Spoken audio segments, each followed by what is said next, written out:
একই ইবাদত যেটা করে মুসলমান থাকতে হয়। যেমনটা বাচ্চা যুবক চাকরিতে ঢুকলো, ঢুকার পর ডিউটিতে যেতে হয় চাকরি বাঁচাইতে হইলে, নাইলে চাকরি থাকবে না, চাকরি বরখাস্ত হয়ে যাবে, কোম্পানির কেউ বলে গণ্য হবে না। একদিন, দুই দিন, তিন দিন, এক বেলা, দুই বেলা, তিন বেলা, এক মাস, দুই মাস, 3 মাসেরও সুযোগ নাই।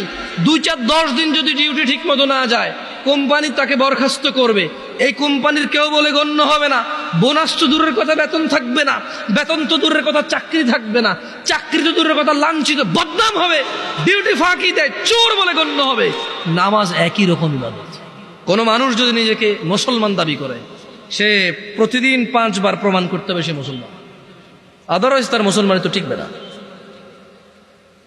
এ পৃথিবীতে আর দ্বিতীয় কোনো ইবাদতের হুকুম নাই যেটা মানে মুসলমানিত্ব বহন করে। দাড়ি কাটলে গুনাহ, কেউ যদি বলে যে দাড়ি কাটলে সমস্যা নাই, গুনাহ নাই, তখন যায় সে কুফরি করবে, আদারওয়াইজ কুফরি হবে না, তার গুনাহ হবে। মদখোর গুনাহ করে, জেনাখোর গুনাহ করে, মিথ্যাবাদী গুনাহ করে, মারামারি করা লোক গুনাহ করে, অন্যায় অবিচার করা লোক গুনাহ করে, নামাজ যে ত্যাগ করে সে কুফরি করে। পার্থক্য আছে। এই তোমাদের একটা কথা বলি, তোমার আব্বা তোমাকে পছন্দ করে না কেন? তুমি রাত দিন 24 ঘন্টা খেলাধুলা নিয়ে ব্যস্ত, স্কুল কলেজে যাও না। আচ্ছা, এরপর তুমি বাপের সাথে ঝামেলা করো, বাপের কথা শোনো না। তোমার চুল কাটা তোমার বাপকে কষ্ট দেয়, কারণ তোমার বাপকে মানুষ বলে যে ইয়াইও আমরা হুলাইকে তো এত কিছু কঠিন হারেন না। তোমার বাপ কষ্ট পায় এটা শুনে। তোমাকে তোমার মাকে বলে তোর হোলারে বুঝাইতে আর উৎসাহ, তোর হোলারই হোলা আয়, কিন্তু যেদিন দড়ি ভেতরে শেষ করিলেন ফিরি। তোমার মাকে বলে তুই তুকারি করে, বলে তোমার কারণে। আমি বলছি না তোমার আব্বা এটা ন্যায় করে, কিন্তু তোমার কারণে তোমার আব্বা তোমার আম্মাকে বলে তোর মতো মহিলার বিয়ে করে আমার জীবন শেষ রে হোলান্ডি মানুষ করতে আরস ন। আমি বিদেশ গেছি, শহরে গেছি কাজে, আমি কি দেশে থাকলে তোদের মুখে অন্ন উঠবে? এই যে ছেলে পেলে জামা কাপড় পরে ঘুরে ঘাড়ে বেড়ায়, আমি আমার যৌবনটাকে বিসর্জন করেছি বলে তো পারে। তোর মতো মহিলা বিয়ে করে আমার জীবন শেষে আমার ফোলান্ডি মানুষ হলো। তোমার মাকে রাত দিন 24 ঘন্টা গেলে। আচ্ছা বলো, তোমার মায়ের দোষটা কোথায়? তুমি কি তোমার মার কথা শোনো? বলো, তুমি তোমার মার কথা শোনো? তোমার মায়ের দোষটা কোথায়? কি করতে পারবে? তুমি তোমার বাপকেই শোনো না, মাকে কি শুনবা?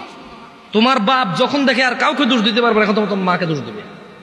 তোমার কারণে এত কিছুর পরেও তুমি যদি মদ খাও, গাঁজা খাও, ওকে একজন মানুষের মারা ফেলছো, তোমার বিচার হবে, আদালত হবে, তোমার আব্বাই টাকা দিয়ে উকিল রাখবে। যদি তুমি বেকসুর খালাস পাও, তোমার আব্বার যদি 2, 4, 5 ঘন্টা জমি থাকে, এটার মালিক কে হবে বলতে পারো? তোমার আব্বা মারা গেল জমি রেখে, মালিক কে? তুমি। যত খারাপই হও, বাপের সম্পদের মালিক কে? যত খারাপই হোক, বাপের পরিত্যক্ত জিনিসের মালিক কে? সন্তান। তো তুমি একটা জিনিস চিন্তা করে দেখো তো, যদি তুমি মুসলমান না হয়ে মরতে পারো, যদি মরো, তুমি কি জান্নাত পাবা? আর যদি তুমি মুসলমান হয়ে মরো, জান্নাত আছে। মুসলমান হয়ে মরলে জান্নাত কি?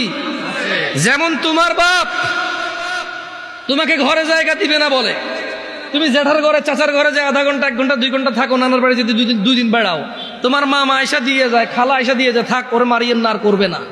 জায়গা শেষ পর্যন্ত কোথায় হয়? ঘরে হয়। ওকে তোমার মা বলছে তুই আজকে ঘরে, তোর খবর আছে, তোমার বয়স তো